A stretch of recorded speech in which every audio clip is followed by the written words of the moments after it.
Sejam todos muito bem-vindos para a nossa aula de processo penal. Falaremos hoje sobre recursos. Será uma aula dinâmica na qual eu farei um breve resumo daquilo que é importante dos principais recursos no processo penal. Para quem não me conhece, eu sou o professor Rafael Retucci. Aqui na minha frente eu tenho uma câmera que será depois disponibilizada ao YouTube. Aqui ao vivo, meus alunos do 9º semestre. E aqui na minha direita eu tenho meus queridos colegas pelo Instagram também ao vivo. Sejam todos muito bem-vindos. Os recursos, eles são instrumentos processuais. O recurso é um instrumento processual voluntário de impugnação das partes. As partes resolvem impugnar uma determinada decisão judicial, que pode ser uma decisão judicial de final do processo, chamada de sentença, como pode ser também uma decisão judicial de meio do processo, que costumamos chamar de decisão interlocutória.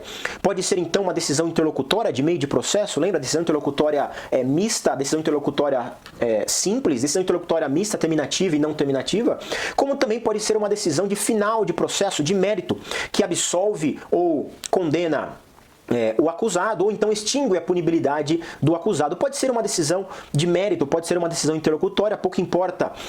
Em algum momento as partes vão impugnar uma decisão judicial e aí esta impugnação costumeiramente é o nome de recurso. Digo costumeiramente porque é possível que a gente impugne alguma decisão judicial por meio de uma ação autônoma de impugnação, como por exemplo o mandado de segurança, como por exemplo o próprio habeas corpus. Mas veja, falaremos aqui neste momento sobre os recursos. O recurso é um instrumento processual voluntário de impugnação das decisões, Trata-se o recurso de um meio voluntário. Trata-se de um meio voluntário e essa é uma das principais características dos recursos. Recurso é voluntário. Não existe um recurso obrigatório. E você vai me perguntar, mas e chamado recurso de ofício? Veja, o recurso de ofício que está lá no seu Código de Processo Penal, esse recurso de ofício, ele foi mal nomeado desta forma. O recurso de ofício que você encontra lá no artigo 574 foi mal nomeado dessa forma, porque, em verdade, o que chamamos de recurso de ofício tem natureza jurídica de mero reexame necessário.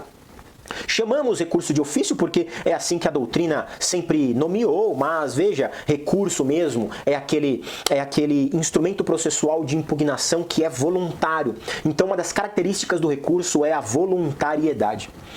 Também esse recurso é um recurso que deve ser previsto em uma lei federal. Claro, existem recursos previstos em leis estaduais, mas isto de acordo com a autorização legislativa federal. O recurso em si é aquele que está previsto em alguma lei federal, porque veja, matéria processual é matéria reservada à lei federal, conforme consta na própria Constituição Federal. Recurso também ele é utilizado antes da preclusão. Antes do trânsito em julgado, antes da coisa julgada. Então, não pode haver a chamada preclusão da mesma relação jurídica processual. Se você perdeu a oportunidade para aquele recurso e, porventura, você não pode mais dar continuidade àquela discussão, veja, você perdeu o momento certo e, portanto, o seu recurso será considerado intempestivo. Portanto, o recurso já de paralelo, você consegue imaginar que ele tem um prazo certo para ser tempestivo. Então, antes da preclusão, você deve ingressar com esse recurso. E o recurso só é cabível até o trânsito em julgado. Até fazer coisa julgada sobre o determinado processo. Porque depois do trânsito em julgado não cabe mais recurso, hein? Depois do trânsito em julgado vai caber no máximo a chamada ação autônoma de impugnação.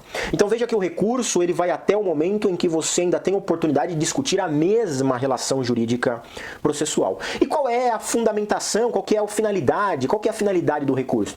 A finalidade é invalidar, é reformar, é integrar, é esclarecer uma decisão judicial impugnada. Os recursos, então, eles têm as finalidades, uma das finalidades de invalidar, de anular, de reformar, de integrar, ou de esclarecer uma determinada decisão judicial que fora impugnada.